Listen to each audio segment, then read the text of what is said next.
और अब बात करते हैं इस अहम खबर की। गली गली में रोहिंग्या, जी हां, अवैध घुसपैठ देश के लिए बड़ी परेशानी बनता जा रहा है। अब जम्मू ही नहीं बल्कि देश के कई राज्यों में रोहिंग्या मुसलमानों ने अपना डेरा बना लिया है। रोहिंग्याओं की तादाद भी 40,000 से ज्यादा हो गई है। दिल्ली और जम्मू के बाद अब पंजाब में भी रोहिंग्या मिले हैं। न्यूज नेशन ने इन रोहिंग्या मुसलमानों की जब पड़ताल की तो मालूम चला कि इनका मकसद पंजाब के रास्ते पाकिस्तान जाना है।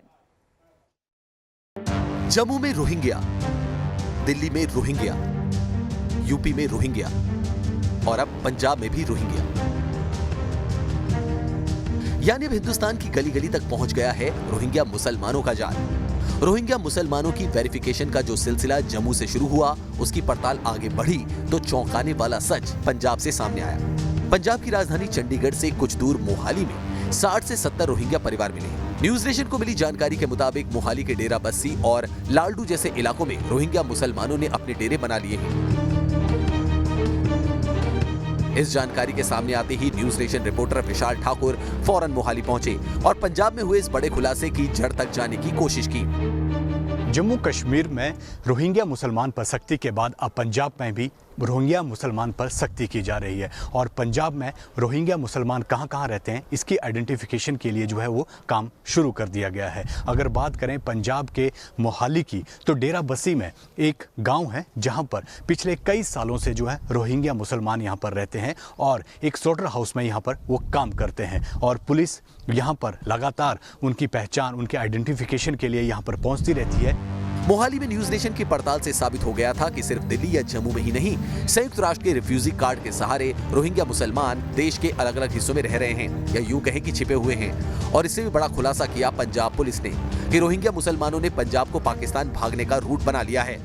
जो हमारे SHOs है, कंसर्न्ड SHOs हैं, वो टाइमली इन पे निगाह रखते हैं और इनकी चेकिंग करते हैं और इनके रजिस्टर्स वगैरह और सारा रिकॉर्ड हमने अपडेट किया हुआ है।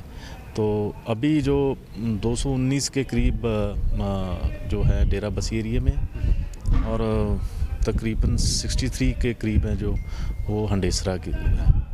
तो ये और जो सारे हैं जो ऑलमोस्ट यहाँ के जो मीट प्लांट्स हैं वहाँ पे काम करते हैं। रोहिंग्या मुसलमानों की मंजिल है पाकिस्तान, ये साफ हो चुका था। लेकिन अचानक बिना किसी वेरिफिकेशन के इन जैसे रोहिंग्या मुसलमानों को भारत में रहने का परमिट यानी रिफ्यूजी कार्ड कैसे मिल जाता है, इसका खुलासा हुआ यूपी के सहारनपुर से।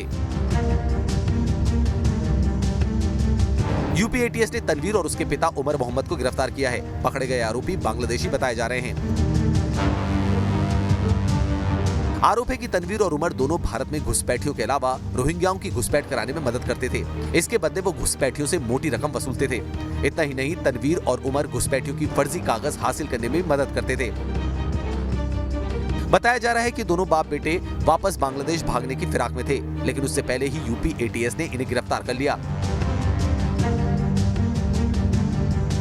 फारूक अब्दुल्ला जैसे किरदार रोहिंग्या मुसलमानों पर रहम की मांग करते हैं, लेकिन इस सवाल का जवाब नहीं देते कि जिनको रहम की दरकार होती है वो चोरों की तरह अलग अलग इलाकों में क्यों छिपे हैं। अगर उनके लिए हिंदुस्तान पनाहगाह है तो वो पाकिस्तान क्यों भागना चाहते हैं। ये वाकई शरणार्थी हैं या फिर इन रोहिंग्या मुसलमानों के इरादे कुछ और हैं। Team news nation.